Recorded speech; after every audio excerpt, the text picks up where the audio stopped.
Audio Jungle.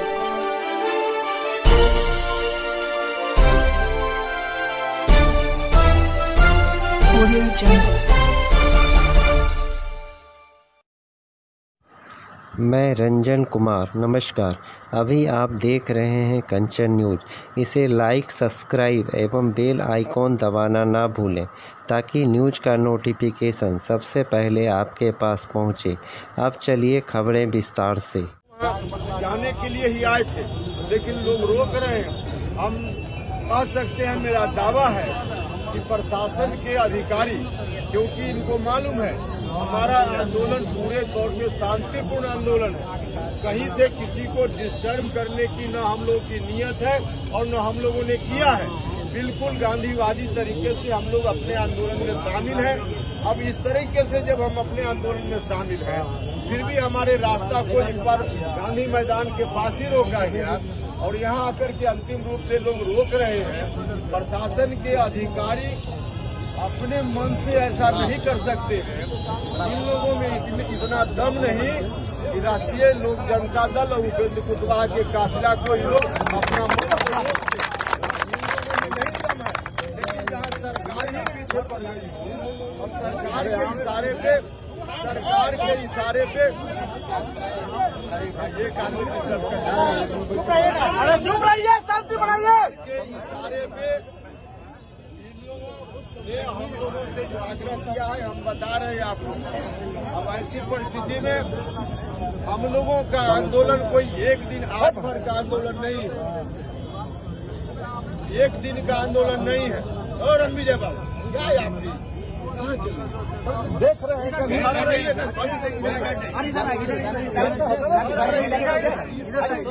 यही होता है ना।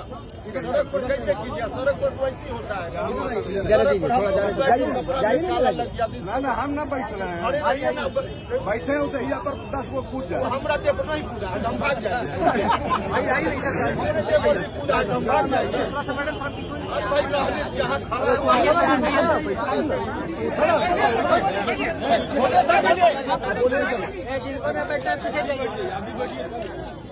क्या खींच रहा चलिए सर, बोलिए सर।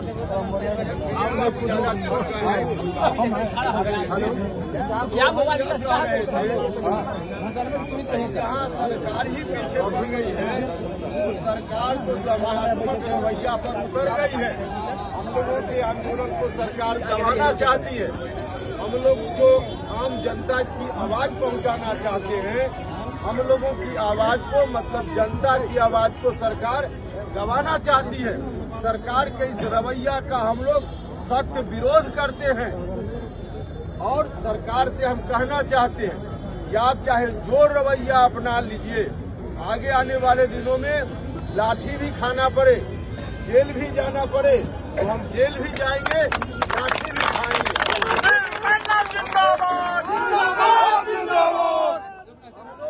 अपना गांधीवादी रास्ता नहीं बदलेंगे, शांतिपूर्वक आंदोलन करेंगे। आज भी हमने शांतिपूर्वक आंदोलन किया है और इसमें आप सब लोग बिहार के आए हैं। आंकड़ा जो जारी हुआ है, भाई क्यों आप राजा रामगुप्ता जी आप तो बीमार थे और यहाँ के हंगामा रहिए। ये आंकड़ा जो सरकार ने जारी किया है, हम लोगों का सख्त विरोध है। गांव का गांव बिहार भर में अनेक जगह से लोग रोज बताते हैं, गांव में कोई कर्मचारी गया ही नहीं, किसी ने पूछा ही नहीं और कैसे उनके पास आंकड़ा आ गया।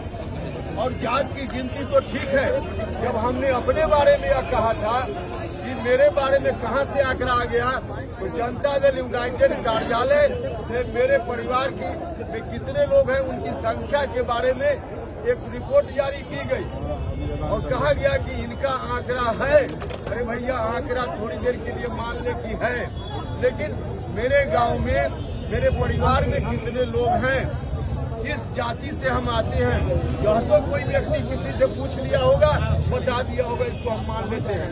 लेकिन सिर्फ जातीय गिनती नहीं है, आर्थिक सर्वे की भी बात की गई है।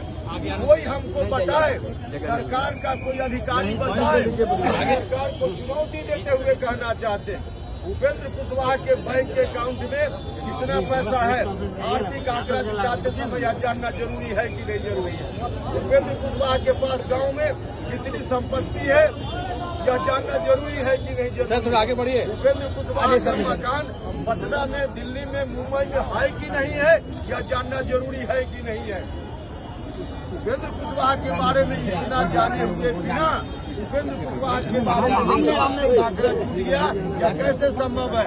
और सिर्फ एक उदाहरण उपेंद्र कुशवाहा नहीं है, तमाम लोग जो आप सब लोग यहाँ हैं, या सरकार बताए कि किस इंडिविजुअल से पूछा उन्होंने। कहीं किसी कर्मचारी ने आर्थिक आंकड़ा इंडिविजुअल से पूछे बिना जुटा लिया है, नहीं पूछा है। और जब तक हमसे आपसे कोई पूछेगा नहीं तो आर्थिक आंकड़ा कैसे उनके पास होंगे। इसका मतलब कि आर्थिक आंकड़ा भी उनका पूरे तौर पे फर्जी है, जाली है, गलत है। और इस तरह के आंकड़ों का हम विरोध करते हैं। तो शुरू से चाहते हैं, हम अभी जा रहे हैं महामहिम से यात्रा करने के। महामहिम आप हस्तक्षेप कीजिए ताकि राज्य की सरकार अविलंब जो आंकड़े जुटाने का दावा कर रही है, उसको फिर से एक नया रास्ता निकालकर जुटाने का, फिर से दुरुस्त आंकड़ा जुटाने का रास्ता निकाले। और दुरुस्त आंकड़ा जब जुट जाए तब फिर से उसको जारी किया जाए। महामहिम से हम आग्रह करेंगे कि महामहिम इस बात को लेकर आप हस्तक्षेप कीजिए। हम लोग सामाजिक न्याय के रास्ते पर चलने वाले आदमी, हमने बार बार कहा है कि जातीय जनगणना जरूरी है, न सिर्फ बिहार में जरूरी है, बल्कि हमारी मांग तो भारत की सरकार से भी है कि देश के स्तर पर भी जातीय जनगणना होनी चाहिए। देश के स्तर पर जातीय जनगणना हो, भारत सरकार से हम मांग पहले से करते रहे। लेकिन फिलहाल जो हमारा आंदोलन है, राज्य सरकार ने जो गड़बड़ी की है, उस गड़बड़ी को सुधारने के लिए आंदोलन है। हम आप सब लोगों से कहना चाहते हैं, हम महामहिम से आग्रह करेंगे और आगे फिर बताएंगे कि कैसे इस कार्यक्रम को आगे ले जाना है। हमारा आंदोलन तब तक जारी रहेगा जब तक हमारी मांगे नहीं पूरी हो। सर थोड़ा सा आगे आ जाइए। आज आप सब लोगों से आग्रह है कि हम लोग यहाँ से नहीं तार जाएगा वहाँ से पूरा सर थोड़ा सा आगे आ जाइए ना। सर थोड़ा सा हल्ला कीजिएगा। 15 आदमी जाएंगे और जाकर के डेलीगेशन करेंगे। उसके बाद आपको बताएंगे। 15 आदमी अपना अपना नाम सुन लीजिएगा और वही 15 आदमी चलिएगा। आंदोलन में अनुशासन को बनाकर रखना भी बहुत जरूरी है। अनुशासन से भटकी हुई जमात आंदोलन नहीं कर सकती है। तो अनुशासन पूरे तौर पे बना रहे। हम नाम पढ़ते हैं, जिन लोगों का नाम है वही लोग डेलीगेशन में जाएंगे।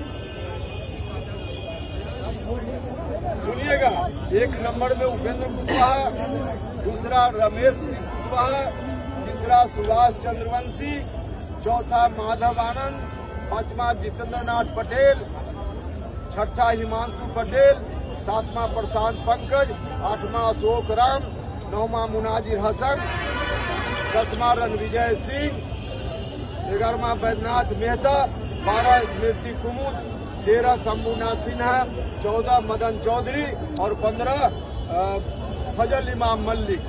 इतने लोग हम लोग जाएंगे, 15 लोग जाएंगे। अब आप सब लोग यहाँ से जब हम लोग चले जाएंगे तो शांतिपूर्वक तरीके से आप लोग अब वापिस हो जाइएगा। फिर बाकी आंदोलन की बात हम लोग तय करके आपको बताएंगे। बहुत बहुत न्यू अपडेट के लिए देखते रहिए मैं रंजन कुमार कंचन न्यूज।